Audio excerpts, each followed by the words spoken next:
जय माता दी दोस्तों माता रानी की कृपा आप सभी पर बनी रहे। दोस्तों, अमावस्या या अमावस हिंदू कैलेंडर के अनुसार वह तिथि होती है जिसमें चंद्रमा लुप्त हो जाता है। वह रात को घना अंधेरा छाया रहता है। हिंदू मास को 2 हिस्सों में विभाजित किया जाता है। जिसमें चंद्रमा बढ़ता रहता है वह शुक्ल पक्ष कहलाता है।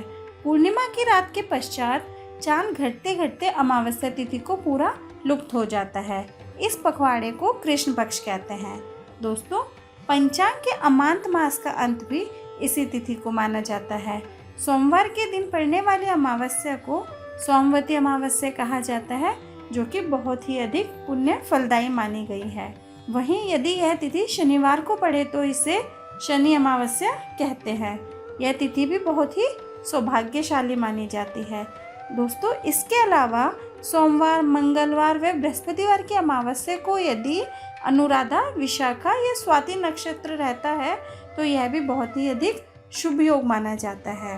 दोस्तों, अमावस्या तिथि के स्वामी पितृदेव माने जाते हैं, इसीलिए श्राद्ध कर्म या पितृ शांति के लिए भी यह तिथि अनुकूल मानी जाती है। दोस्तों, अब बात करेंगे बैसाख अमावस्या के बारे में। दोस्तों, बैसाख हिंदू वर्ष का दूसरा माह होता है।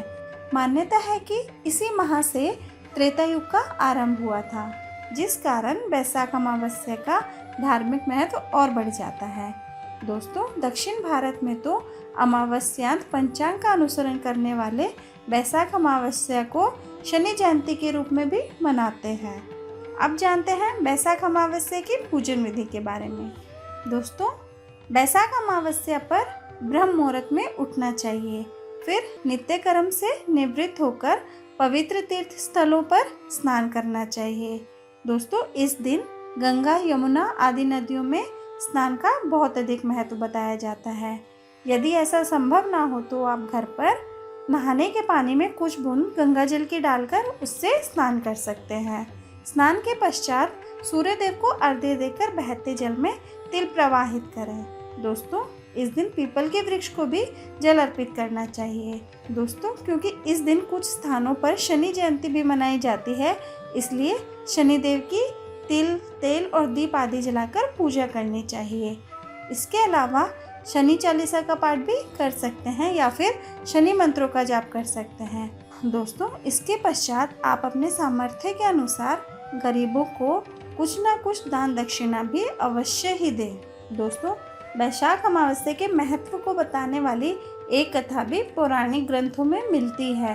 कथा कुछ यूं है कि बहुत समय पहले की बात है। धर्मवर्ण नाम के एक ब्राह्मण हुआ करते थे। वह बहुत ही धार्मिक प्रवृत्ति के थे। व्रत उपवास करते रहते, ऋषि मुनियों का आदर करते, वह उनसे ज्ञान ग्रहण करते थे। एक बार उन्होंने किसी महात्मा के मुख से सुना कि कलयुग में भगवान विष्णु के नाम स्मरण से ज़्यादा पुण्य किसी भी कार्य में नहीं है। अन्य युगों में जो पुण्य यज्ञ करने से प्राप्त होता था, उससे कहीं अधिक पुण्य फल इस घोर कलयुग में भगवान का नाम सुमिरन करने से मिल जाता है। धर्मवर्ण ने इसे आत्मसात कर लिया और सांसारिकता से विरक्त होकर संन्यास लेकर भ्रमण करने लगे। एक दिन भ्रमण करते करते वह पितृलोक जा पहुँचे। वहाँ धर्मवर्ण के पितृ बहुत कष्ट में थे। पितरों को कष्ट में देखकर धर्मवर्ण ने उनसे इसका कारण पूछा।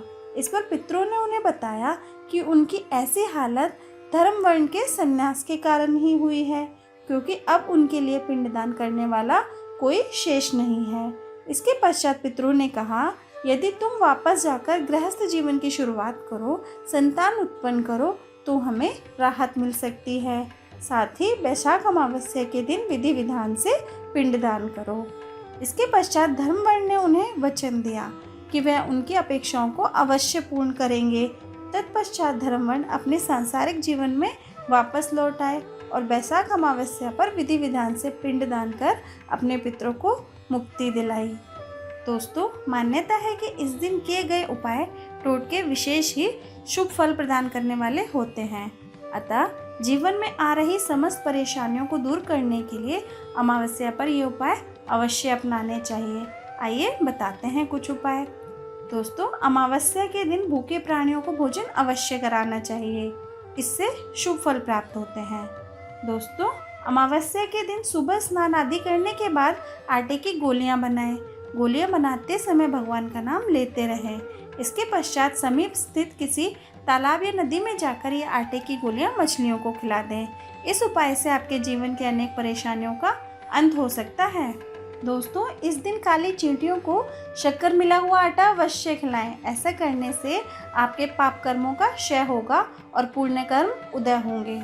दोस्तों, इस दिन काल सर्प दोष निवारण हेतु सुबह स्नान के बाद चांदी से निर्मित नाग नागिन की पूजा अवश्य करनी चाहिए। सफ़ेद पुष्प के साथ इसे बहते जल में भी प्रवाहित कर दें। काल सर्प दोष से राहत पाने का ये अचूक उपाय है। दोस्तों, शाम के समय घर के ईशान कोण में गाय के घी का दीपक जलाएं। बत्ती में रुई के स्थान पर लाल रंग के धागे का उपयोग करें। साथ ही दिए में थोड़ी सी केसर डाल दें। इससे माँ लक्ष्मी प्रसन्न होती हैं। दोस्तों, अगर आपको मेरी वीडियो पसंद आई हो तो प्लीज़ वीडियो को लाइक कीजिए, शेयर कीजिए और चैनल को सब्सक्राइब करना ना भूलें। Thank you.